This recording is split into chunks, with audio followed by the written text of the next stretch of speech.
Welcome to Pelican's How to Fix Your HyDryve pedal housing video.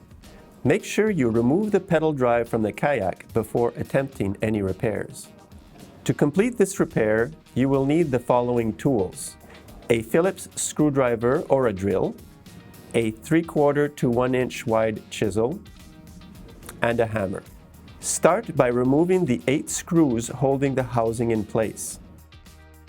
Simply lift up the housing and remove it from the kayak. Make sure you perform the next step on a solid work surface.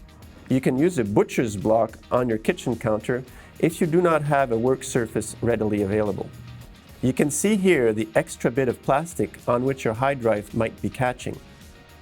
Line up your chisel along the base of that plastic tab and, using your hammer, give it a good knock to cut through the piece. Repeat this step for the other side.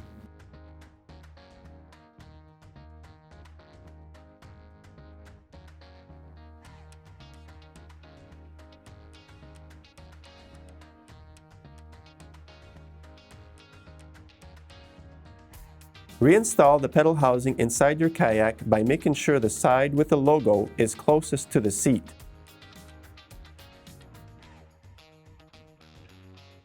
Loosely screw in the 4 inner screws first and then the 4 outer screws.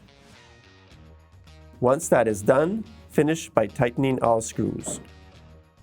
But don't over-tighten. You'll notice a gap between the top and bottom parts of the housing. This is completely normal as it allows easy draining and drying of the area.